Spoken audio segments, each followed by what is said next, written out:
Lígia, por favor, te dou a palavra, se apresenta para o público.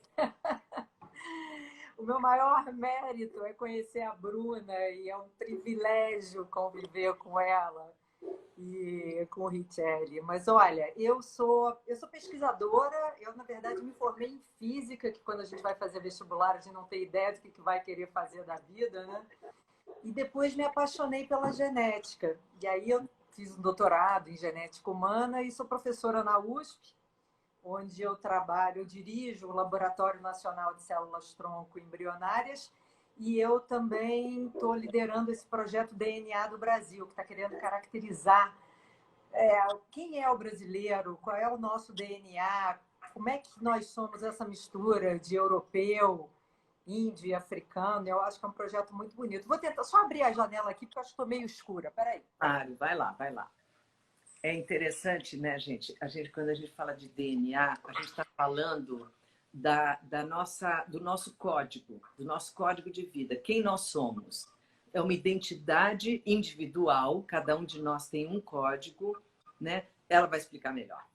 Foi só para ela abrir a janela. Enfim, quando a gente fala do genoma humano, o que quer dizer? O genoma é uma grande receita que a natureza segue para a formação e o funcionamento de um ser vivo. Né? Se você pensar, Bruna, que nós todos fomos um dia uma célula, um óvulo que juntou com um espermatozoide, e essa célula começou a se dividir e conseguiu dar origem a nós, né? E como é que essa célula sabia como fazer isso? Como é que algumas de repente começaram a virar neurônio e outra coração e osso? Quer dizer, que bula de instruções, né? Exatamente. É como você comprar um móvel, vem aquele, né? Como montar, né? Exatamente. A célula, primeiro ela é vitoriosa, né? É um espermatozoide vitorioso, porque ele vence todos os que estão ali milhões de outros. Naquela corrida, ele é o que vai lá, é o que fecunda.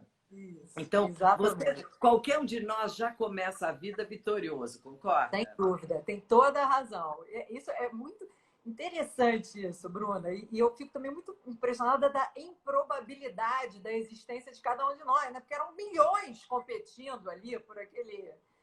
Mas, enfim, essa célula sabe fazer isso porque ela segue esse manual de instruções que está no seu núcleo, que é o genoma, é o nosso DNA. Então, por isso que eu faço essa analogia do DNA como uma grande receita, né? Então, é uma receita que a natureza vai seguir para transformar aquela célula numa pessoa e fazer essa pessoa funcionar ao longo da vida dela, né? O bolo que nós somos foi feito com aquela receitinha do nosso DNA, né? Preciso, exatamente. Descobrir esse DNA faz uma diferença enorme, né? Na nossa vida, na nossa qualidade de vida, na possibilidade de curar problemas, enfim. Fala um pouco sobre isso. Então, quer dizer, quando a gente começou a desenvolver ciência, né, as pessoas primeiro olhavam para a saúde do lado de fora do corpo. Né? Durante muito tempo, você não podia abrir um corpo humano e estudar. Aí fomos desenvolvendo, os anatomistas começaram a abrir o corpo e ver que tinha um coração, um intestino, e a gente foi entendendo melhor como o corpo funciona. Aí veio a turma lá da bioquímica e começou a entender como é que o açúcar metaboliza, que faz, não sei o quê. Qual é a nossa química, né? Exatamente. Qual é a nossa química interna. O que o geneticista, o que a gente quer fazer ao estudar o genoma humano é entender o nosso organismo nos mínimos detalhes. A gente quer entender todos os genes do nosso genoma, são as instruções, tá? Então, uma porção de genes vão determinar que você vai ter essa aparência física, que você vai metabolizar o açúcar de um jeito ou de outro, que você vai ter uma predisposição a uma doença ou outra, que você vai ter mais facilidade de fazer músculo, que seu cabelo vai ser assim ou assado. Isso tudo está escrito nas várias instruções, nos vários genes do nosso genoma. Então, à medida em que a gente conhece que genes, que instruções estão determinando ou influenciando quais características nossas, melhor a gente se conhece. Claro. E melhor a gente vai conseguir desenvolver uma medicina mais precisa e mais eficiente quando alguma dessas coisas dá errado, né? Uhum. É muito interessante, tem a frase que eu amo do Einstein que diz assim: eu quero conhecer a mente de Deus. Né? Ele quer entender o que é a grande criação. Agora, eu acredito que assim, também o nosso estilo de vida, os nossos hábitos, os nossos valores transformam o nosso DNA. Isso é possível? Totalmente, totalmente, você tem toda a razão. Quer dizer, nós não somos um produto só do que está escrito no nosso genoma, né? Da mesma forma que uma receita, se ela é executada por uma cozinheira ou um cozinheiro mais assim, com a mão mais pesada ou menos pesada, aquele bolo vai sair um pouco diferente, né? O nosso estilo de vida tem uma influência brutal em quem nós somos, né? Então, eu acho muito interessante todos esses trabalhos de uma vida saudável, coisas assim mais cartesianas, como fazer o exercício, se alimentar bem, não sei o quê, mas as coisas de meditação, essas de autoconhecimento, isso de alguma forma chega no nosso genoma e não muda as letras lá do nosso genoma, mas ele vai fazer com que alguns genes sejam mais ativados e menos ativados, e isso, então, te traz mais saúde. Então, enquanto a gente não pode mudar a nossa genética, a gente tem muito poder nisso, exatamente o que você falou, que é mudar o nosso estilo de vida, né, para a gente fazer o melhor dessa genética que a gente tem. Vamos dizer que esse mesmo cozinheiro ou cozinheira, né, na desatenção, ele pode queimar o bolo pode solar, podem acontecer coisas pela desatenção. E mindfulness, como você citou, que eu acho fundamental, e é o que a Rede Felicidade trabalha, defende, tenta expor para as pessoas a importância do autoconhecimento e do mindfulness, que, na verdade, mindfulness significa atenção plena. Ou seja, o teu bolo não vai queimar, o teu bolo não vai solar, o teu bolo você vai estar muito, muito atenta na maneira como você lida com essa receita fabulosa que você ganhou de presente, esse sistema fantástico que está atuando sem que você pense nele. Outro dia eu estava pensando, Lígia, quantas loucuras, assim, quantas funções a gente exerce ao mesmo tempo no nosso sistema, sem absolutamente pensar no comando delas. É impressionante isso. Quer dizer, esse corpo tem uma autonomia e 1 bilhão de coisas acontecem sem que você se dê conta, né? Se dê conta e acontecem com precisão. Ou seja, você está respirando, o sangue está circulando, a pressão está andando. Você movimenta, você tem, mas é tanta função, e isso é um milagre, né? A gente deveria tratar e sacralizar essa conduta como um milagre, ou seja, a gente deveria ser muito mais cuidadoso com a gente mesmo. É verdade, tem toda a razão, tem toda a razão. E tem um outro aspecto que eu acho fascinante nessa história do genoma, e você falou um pouco disso aí na introdução, que é o quanto nós somos únicos e o quanto nós somos, ao mesmo tempo, muito parecidos. Sem dúvida. Né? Então, o pessoal que está assistindo aí a gente, vocês imaginam, todos nós somos um produto de um genoma humano, né? Mas o nosso genoma não pode ser idêntico. Quem dera que o meu genoma fosse idêntico ao da Bruna, que eu seria a Bruna. Mas, enfim, né? Não dá para ser diferente. Então, cada um de nós tem um genoma um pouco diferente um dos outros. Né? Atualmente, no mundo, existem mais de 7 bilhões de genomas humanos diferentes. Vocês se dão conta do quanto o genoma de 2 pessoas é idêntico? Pensem aí num número, gente. O quanto o genoma meu e o da Bruna é idêntico. A diferença é micro, né? Nós somos 99,9% idênticos. Então, quem está se Fabuloso. achando aí que é muito melhor do que o outro, que não sei o quê, Não, é é só idêntico. 0,1% do nosso genoma que nos dá as nossas características individuais. A diferença é tão imperceptível, é tão quase zero, né? Que é realmente o que é legal. Eu acho isso muito importante que você falou, porque de tudo isso sempre tem um pensamento fora disso também, né? Porque a ciência ela trabalha no pragmatismo, mas a gente tem que compreender na abrangência também, né? Porque a ciência, no fundo, é um código. Você trabalha com um código matemático para poder entender esse grande universo que fugiria ao controle de todos nós, e foge.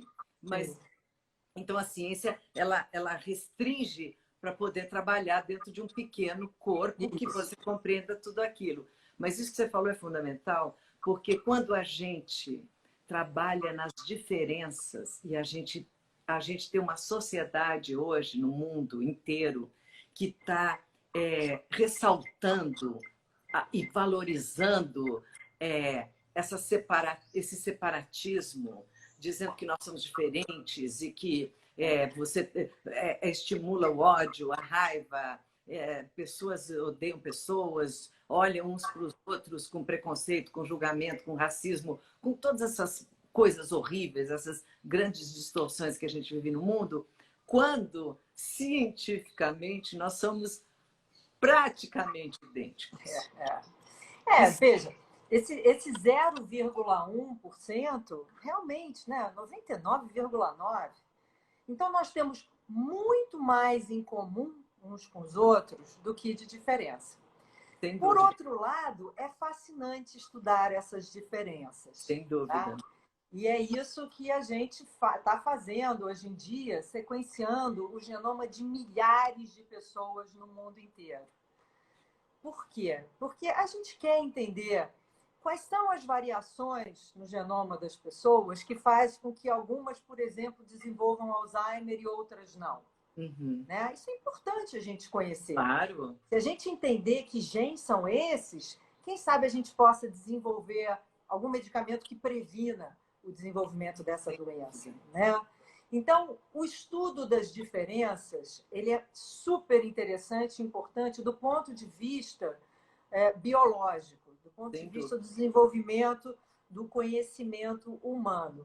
Mas eu acho que a turma das ciências humanas, e eu acho que você faz isso lindamente, precisa pegar esses ganchos, né, e falar essa outra mensagem. A gente fica aqui no A, T, C, G, não sei o quê, e vocês, de repente, vocês olham isso e veem coisas e mensagens que eu acho que são muito importantes. Uma vez eu vi uma frase sua que eu nunca mais esqueci, sempre que eu posso eu repito, que é assim, eu acho muito importante, porque, na verdade, eu olho o lado das humanas por uma formação natural minha. Eu só consigo enxergar com essa tentativa de abrangência. Então, quando você fala em desenvolver um Alzheimer, eu imediatamente penso em toda a coisa, o paralelismo psicofisiológico, espiritual que ajuda a desenvolver, né? Então, é ótimo e são complementares essas verdades, né? Mas você falou uma frase que eu adoro e que diz o seguinte, que é importante que nós estamos numa era onde é fundamental que as humanas também interfiram nas exatas, as exatas se humanizem um pouco mais, para que essa simbiose ela seja mais efetiva. Ela também não trabalha no separatismo, mas ela trabalha na união, né? Porque eu acho que nós só vamos ter um grande despertar, e a ciência é a base disso tudo, né? Porque a gente só conhece, só evolui por esse código na prática. Então, é muito importante que a gente tenha esse sentimento dessa união. E você está desenvolvendo o DNA brasileiro, né? Que é fascinante também, né? Você O Brasil, você sabe que eu estava, quando eu li o que você me mandou, inclusive tudo, eu estava vendo, assim, eu pensei o seguinte, eu falei, nossa, o Brasil é considerado o país do futuro, não apenas pela grandeza, pela economia, pelo grande bioma natural, né, por essa reserva que é toda a nossa floresta, né, mas também pela nossa miscigenação, porque o futuro seria exatamente essa Isso mesmo. grande raça misturada. Eu tenho uma coisa, Lídia, eu vou falar isso, eu nunca falo isso, mas eu acho que é interessante. Eu tenho uma visão de mundo ideal que é meio do Star Wars, sabe? É assim, pessoas verdes andando com aquele mundo onde Sei, passa sei. gente com trompa, gente de orelha, gente verde, todo mundo tomando drink juntos. E Eu tudo gosto, bem, né? eu vejo, eu quase vejo um mundo assim, sabe? Onde todos seriam muito mais diferentes do que eles são e seriam todos muito acoplados, né? É. E conta um pouco dessa pesquisa da nossa identidade e da nossa mistura fabulosa Sim. que o Brasil tem como quase ninguém, né? Eu adorei isso, realmente. A gente é um país do futuro mesmo, porque a gente já é miscigenado, né? E a gente já é uma mistura de vários povos, e com a globalização, os outros países tendem a virar isso. Então, a gente estudar o DNA do Brasil, o nome do projeto é DNA do Brasil, meio marqueteiro, mas faz parte, é a gente já entender a genética da população no futuro Que mesmo. virá. Isso já aconteceu aqui, isso é como a nossa população foi formada. Então, como é que isso começa? Começa com vários países. Depois do grande projeto Genoma Humano, que sequenciou o primeiro genoma humano, e foi uma coisa incrível, em 2003 foi finalizado, a tecnologia se desenvolveu tanto que a gente passou a ser capaz de sequenciar milhares de genomas humanos. E aí, os cientistas resolveram, então, explorar essa história das variações que existem entre os genomas das várias populações. Tá? Para a gente tentar entender, então, essas doenças e as variações que estão associadas à hipertensão, à diabetes, Alzheimer, Parkinson, essas doenças comuns. E aí começou a se fazer isso. Em 2017, a gente se deu conta, quando eu falo a gente, a comunidade científica, que 80% de todas essas pesquisas no mundo só estudavam genoma de gente branca. Genomas de ancestralidade de origem europeia. Porque, enfim, a Europa e Estados Unidos é que tinha dinheiro para fazer. E aí percebeu-se essa falta de diversidade nos estudos de genética mundiais. E você tem dois problemas aí. Primeiro, um problema de desigualdade, que é absurdo, né? Para quem que a gente está desenvolvendo essa medicina de precisão, todo esse futuro maravilhoso da medicina baseada na genética? Por enquanto, para pessoas brancas. Né? É absurdo, né? Então, isso é um absurdo. E a segundo é uma perda de oportunidade, né? Que segredos, que conhecimentos a gente pode aprender que estão escondidos nos genomas das diferentes populações mundiais. Né? É como olhar o mundo assim, né? E totalmente, totalmente. E aí a gente falou, putz, se há falta de diversidade, o que o Brasil pode contribuir é com diversidade. E a gente resolveu, então, tentar colocar de pé esse projeto de sequenciamento do genoma da população brasileira. Quando eu digo da população, não são os 200 milhões de brasileiros, mas, enfim, de um conjunto de pessoas que represente a nossa população. E o que a nossa população tem de muito diferente? Nós éramos, em 1500, nós éramos uns 5 milhões de índios, né, espalhados pelo Brasil, vários grupos linguísticos diferentes. Vieram os portugueses trouxeram 3 milhões, quase 4 milhões de portugueses e depois outros europeus, e trouxeram 5 milhões de africanos como escravos. Como escravos, pois é.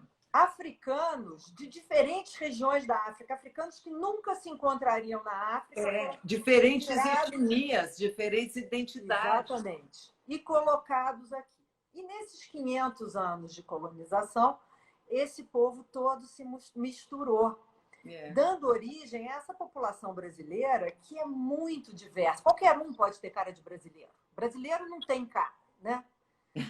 Qualquer um pode ser brasileiro.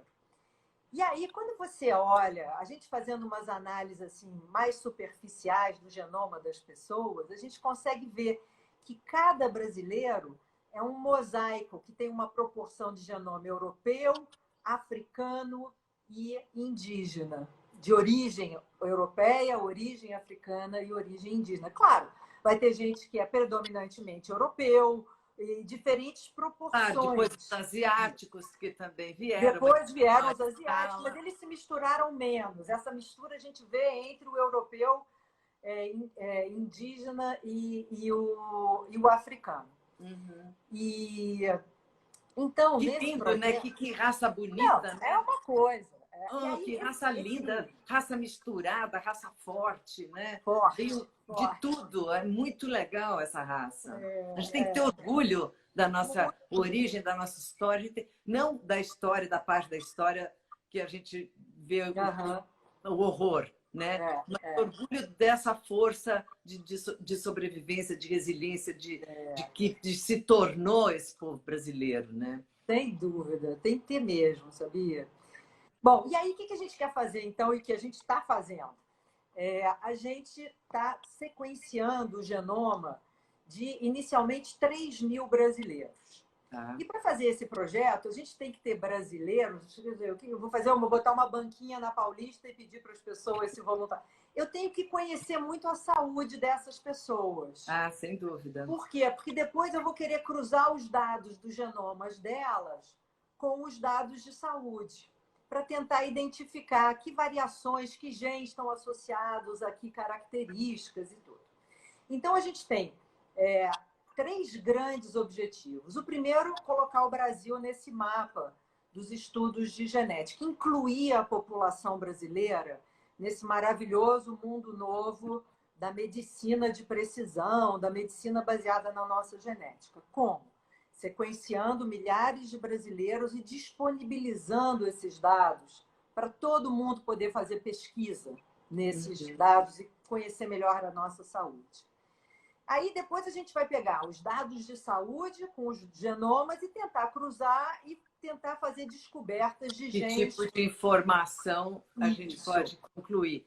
E você trabalha também muito com a célula-tronco, né? Eu trabalho, mas deixa eu só te falar o terceiro, que eu acho que o terceiro objetivo desse projeto, que eu acho lindo, que é esse resgate da história da formação da nossa população, né? Então, nós éramos aqueles 5 milhões de índios que foram basicamente exterminados. Né? Sobrou pouquíssimo. Só que o DNA desses índios, ele vive no brasileiro atual. Então, quando eu sequencio o genoma dos brasileiros, eu consigo recuperar aquelas frações de DNA indígenas de índios que não existem mais, mas fragmentos do seu DNA existem no Brasil de hoje. Então, a gente vai poder reconstruir esses genomas dessas populações que foram extintas. Ou seja, os caras que matam os índios hoje, né, eles estão matando seus ancestrais, era muito matando o seu passado, a sua origem, né? Eles são assassinos da própria família, né? E provavelmente, se a gente for testar o DNA deles, tem fração lá de DNA indígena lá, entendeu? E a mesma coisa para o componente africano. Então, a gente vai sequenciar, está sequenciando os brasileiros e a gente vê diferentes proporções, pessoas com mais DNA africano, menos. E aí, olha que interessante. Primeiro, a gente vai achar muita novidade, porque a gente vai achar misturas de DNA africano que não existem na África. Porque são povos que não se misturaram lá e se misturaram aqui. E o segundo, eu não sabia disso quando eu comecei esse trabalho, foi uma das minhas parceiras disso, a professora Tabita, que me contou, que quando houve a instauração da Lei Áurea, todos os documentos sobre o tráfico de escravos, todos os documentos foram queimados, foram destruídos, meio que para apagar aquela página da nossa memória história. daquilo, E aí, essas pessoas não sabem de onde vieram, né? Então, a gente pode resgatar essa origem através do DNA, você através do estudo do genoma delas e saber, olha, você tem uma fração que veio desse pedaço da África, tem uma outra fração que veio dali, ou não, todo veio desse lado. Então, a gente pode devolver essa origem, essa ancestralidade para o brasileiro. É bem legal. Bem legal, a pessoa busca mesmo biologicamente a própria origem. Todo mundo é quase como buscar os pais biológicos, né? É isso mesmo. Mas então, agora, isso é interessantíssimo. E eu queria saber um pouco mais das células-tronco, porque as pessoas também perguntaram muito. Realmente, assim, porque tinha assim, teve um momento, eu não sei como está hoje, porque a ciência também, como a bolsa sobe e desce, né? Teve um momento que a célula-tronco parecia uma esperança, né? Dentro de todo o panorama. Diz assim, não, nós vamos chegar ao ponto em que a gente vai poder ali estar regenerando tudo e vivendo para sempre, aquela coisa, né? Continua com essa esperança? Então, a gente aprendeu muito. Primeiro, o que é uma célula-tronco? Uma célula-tronco é uma célula meio coringa, uma célula que consegue se transformar em diferentes tipos de células do nosso corpo. É a que melhor sobrevive, né? Tem a adaptabilidade, né? Exatamente.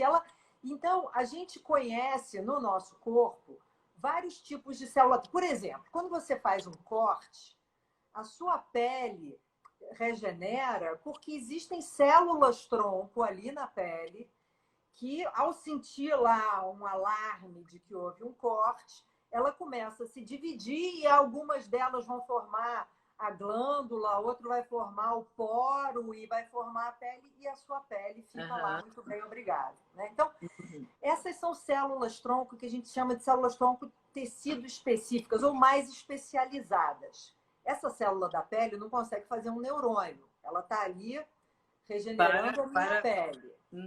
Tem outras no fígado, no coração. A célula-tronco que a gente conhece há mais tempo é a da medula óssea. Né? Quando a medula óssea, são células que estão no interior dos nossos ossos, é a nossa fábrica de sangue. De onde vem o nosso sangue? Né? Ela vem dessas células-tronco que estão lá no osso e ficam produzindo as células que transportam oxigênio, o nosso sistema imunológico, não sei o quê. E aí, quando uma pessoa tem uma doença do sangue, uma leucemia, você pega a medula óssea de uma pessoa saudável, coloca lá nessa pessoa e ela vai, então, passar a produzir sangue.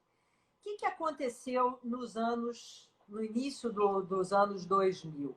Começaram a surgir estudos que mostravam, pelo menos em animais, que essa célula-tronco da medula óssea também seria capaz de regenerar um coração, regenerar um cérebro. Transformar em células capazes de outros... É como ela fosse um mutante, né? Exatamente. Que era só eu tirar a célula da medula óssea, colocar no coração, ela ia dizer, opa, preciso virar coração. E plá. Vira o fígado, eu viro isso, eu viro aquilo, né? Vira um órgão que precisa de mim. Imagina, se isso que a gente parecia ver nos animais, no modelos animais, fosse verdade, você ia ter assim, um potencial terapêutico dessas células incrível e muito fácil. Eu tiro da medula, põe no cérebro, ela vira neurônio. Enfim. Vira tudo. E aí, o que aconteceu? Começaram, então, os testes em seres humanos e aqueles resultados que os cientistas tinham visto nos ratinhos não se repetiram no ser humano. E a gente, hoje em dia, ninguém acredita que a célula da medula óssea vire neurônio, ou coração, ou nada. A gente viu que era mais complexo isso. E isso, como você falou, faz parte aí dos ciclos da ciência. O que você faz? Você volta para o laboratório e vai tentar entender o que está acontecendo. Tá? Ao mesmo tempo, tem um outro tipo de célula-tronco que a gente chama de célula-tronco embrionária, que essa célula é a grande célula tronco-coringa.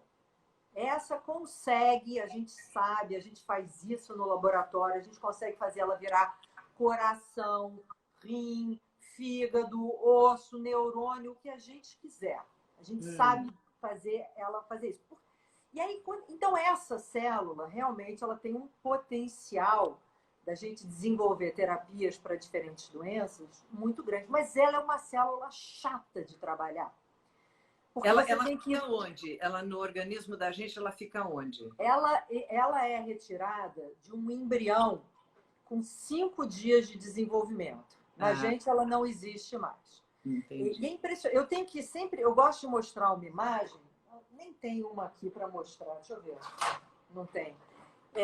Quando a gente fala em embrião, as pessoas normalmente pensam num feto, né? Aquela coisinha com a mãozinha, o coração batendo.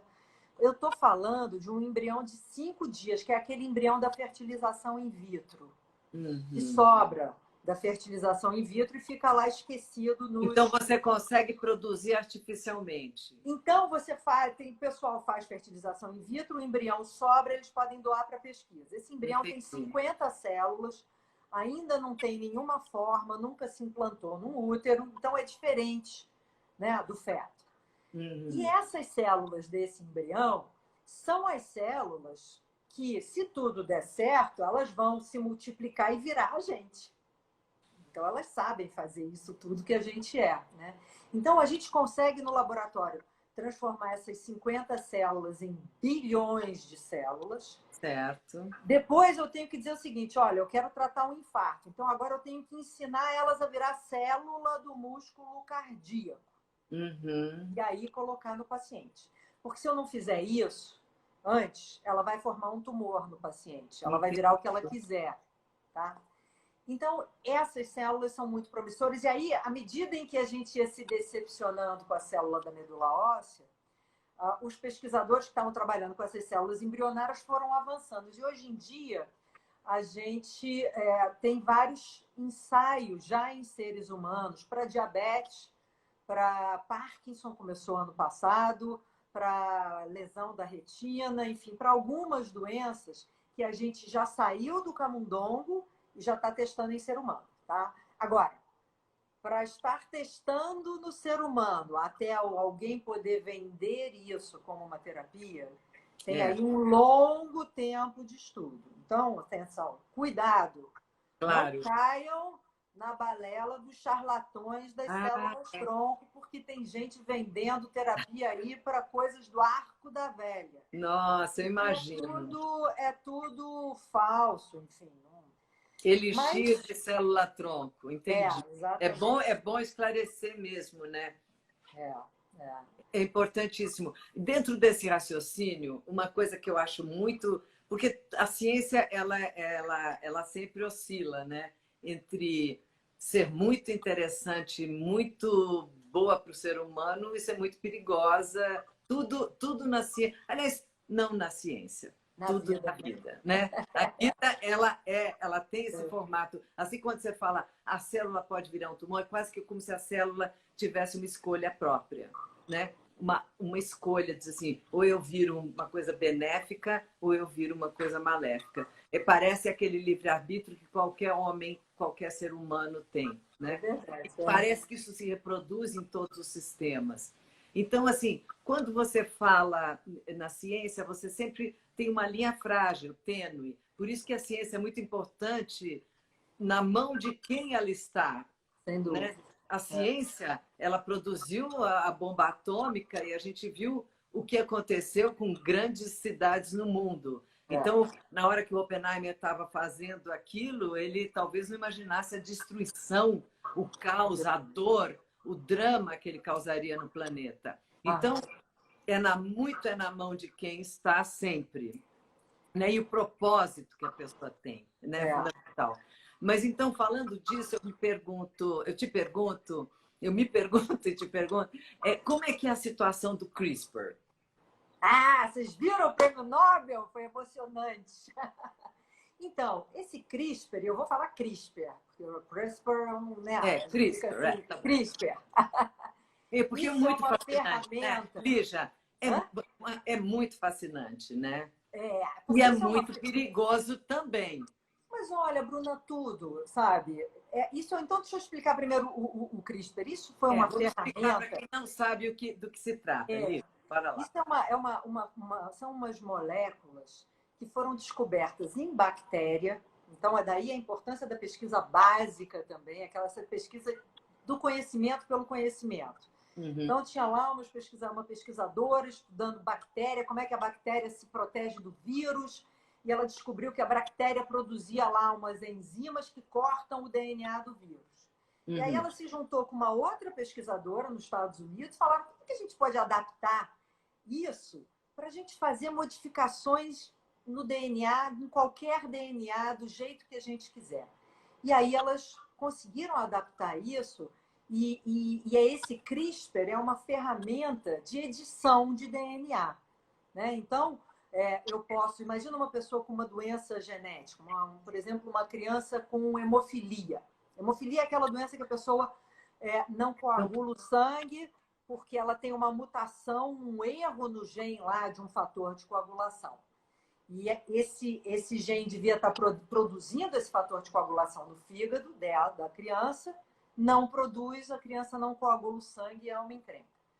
Imagina se agora eu posso, com essas moléculas CRISPR, jogar isso dentro do fígado, esse é o potencial, jogar isso dentro das células do fígado e ela vai lá e encontra o gene que está errado e modifica e conserta aquele gene e aquele fígado passa a produzir aquela proteína e a criança fica muito bem, obrigada.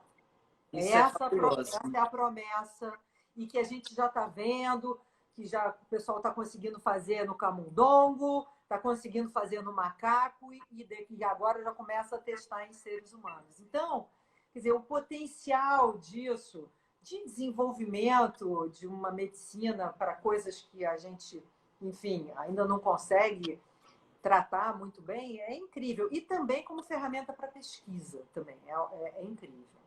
É como Agora, se você estivesse fazendo um filme, né? E você pega a edição desse filme e corta o que não está bom. é A exatamente isso. pessoa coçou aqui ou esqueceu o texto, você vai lá, corta, edita e a cena fica boa. É Né? exatamente isso. Você tira o ponto que não está legal no teu código, no teu DNA, um problema, você tira e fica. Então, é muito. Bom, quando você fala teste em animais, eu já falo assim: ah, meu Deus, eu não poderia ser cientista, eu ia ficar muito. Não, não, macaquinho, não, vou levar ele para casa, eu não ia conseguir. É. Meu Deus, eu sei. É, Nem é, é, ratinho, infelizmente, viu? mas é o que temos, né? Ou a gente testa nos animais ou testa em gente. Essa é a Eu nossa sei. Não, escolha. eu tô brincando, É, mas é porque eu sinto assim mesmo. E eu sei que tem, muita gente sente assim, mas o cientista tem que fazer, eu tem que não fazer, dá, tem que fazer. É. tem que superar, né?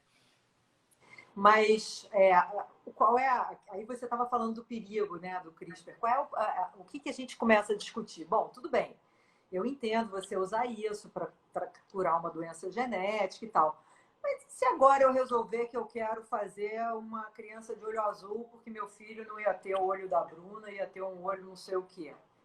Aí eu primeiro vou ter que conhecer qual é o gene do olho azul, né? Mas, enfim. E aí, a gente vai usar para isso?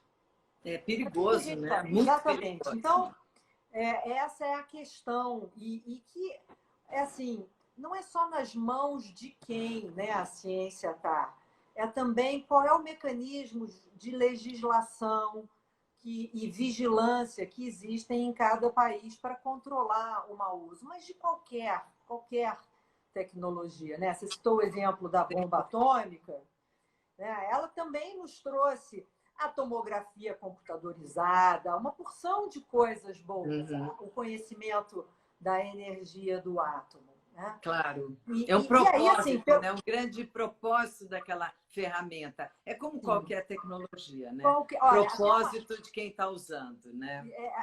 eu brinco assim, até uma faca, né? O cara pode. A Exatamente. fábrica faz a faca mais afiada do mundo para você cortar o seu filé e vem alguém e enfia na barriga do candidato, entendeu? É, Quer dizer, pois como é que você protege? essa pessoa vai presa se ela fizer isso. Então, você vai coibindo o mau uso das tecnologias e controlando, né? Você tenta ensinar valores que não criem assassinos. Exatamente. É uma sociedade... E a humanidade, assim, tem um histórico de muito sucesso. Mas tudo bem, a gente estourou aquelas 2 bombas, mas depois nunca mais. Você vê, os ataques, o pior ataque terrorista que a gente teve aí... Ai, que delícia! Olha o seu animalzinho. Oi, fala oi. O pior ataque terrorista que a gente teve não foi com energia nuclear, não foi com nada nuclear, né?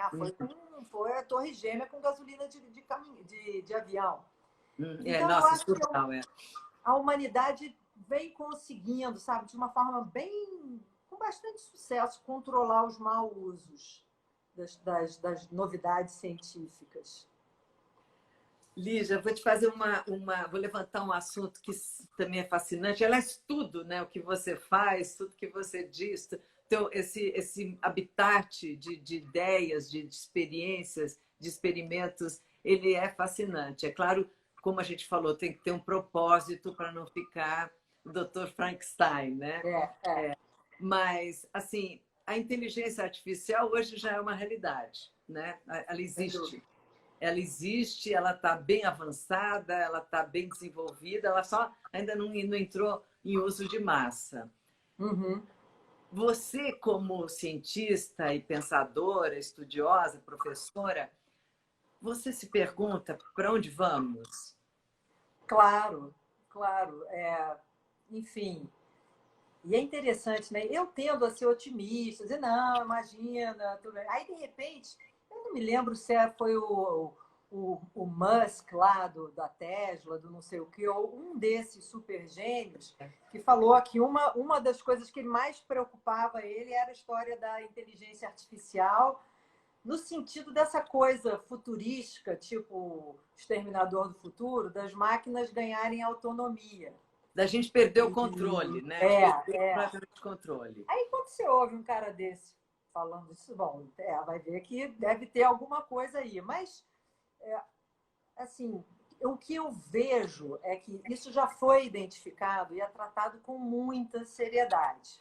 Claro. Tá? Essa questão do controle. E, por outro lado, o que eu vejo na minha área, por exemplo, a gente já vê computadores que conseguem interpretar, por exemplo, um exame, um raio-x ou um exame de dermatologia tão bem quanto os médicos. Ai, coitado dos médicos! Não, os médicos não vão embora.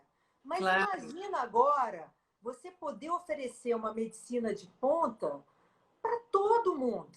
Porque não vai depender de ter um médico lá no interior do sertão da Bahia para identificar direito se a sua pinta é melanoma ou não. Você vai mandar aquilo para lá, para a nuvem, e vai voltar uma resposta.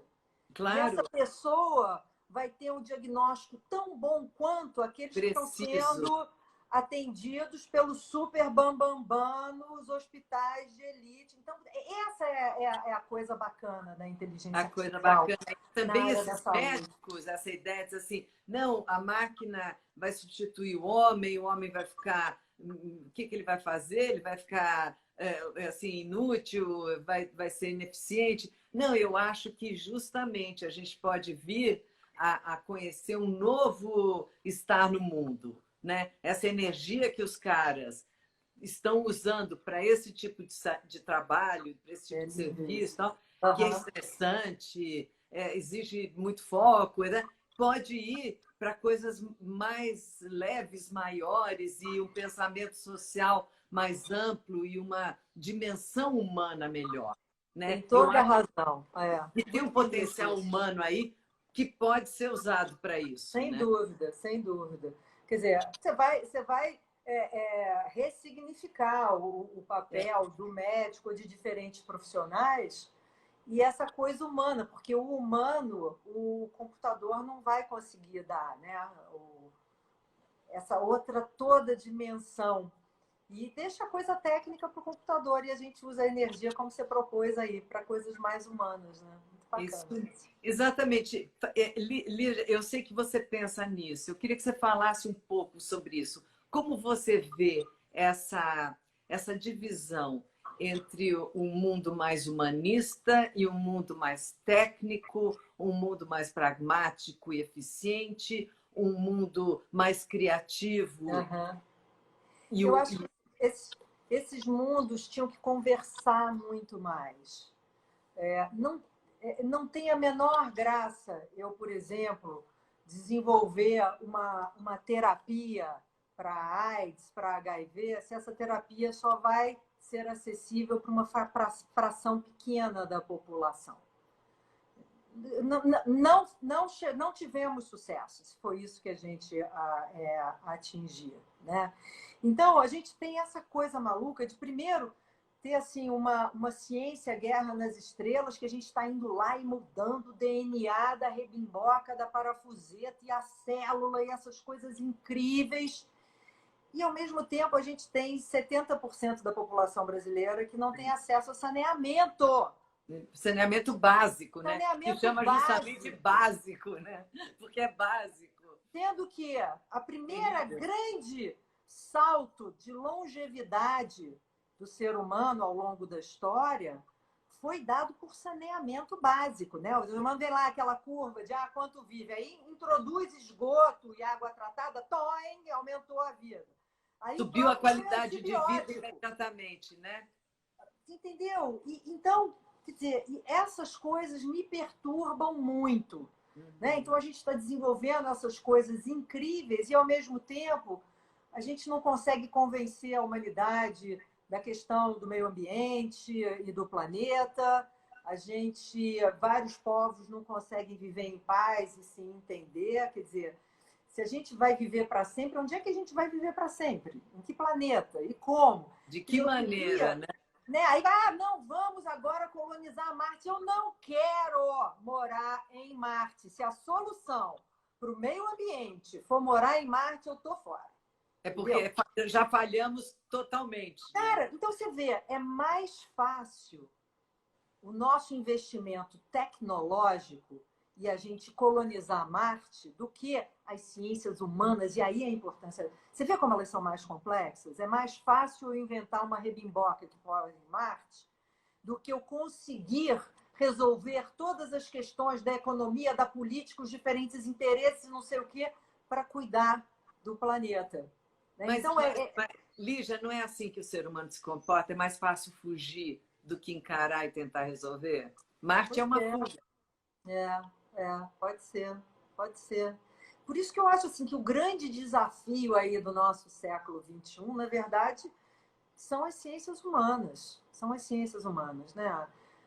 Como é que a gente vai, sei lá, como é que a gente vai domar e como é que os políticos e os dirigentes do país, ou as elites do país, porque, no fundo, as elites é que acabam comandando de alguma forma, terem uma consciência social e ambiental e ter as suas listas de prioridades. Quer dizer, às vezes, enfim, sei lá, não sei se eu já falei isso, mas às vezes eu fico me perguntando, né, puxa, a gente está gastando uma fortuna aqui para desenvolver a terapia gênica do não sei o quê, mas se eu puser esse dinheiro em saneamento, eu vou salvar mais vidas. É verdade. Então, quer dizer que essa vida daqui vale mais do que aquelas vidas? Então, enfim, eu fico meio confusa. Eu fico aí num... Enfim, mas sigo o meu trabalho, meu genoma, as minhas células. Não, mas isso se aplica a tudo, né? Porque quando a gente pensa assim, a pessoa num processo de cura ou num processo de diagnóstico de uma doença, né? Normalmente a medicina, ela está olhando o problema, está olhando a doença, mas ela não está olhando o resto da pessoa, né?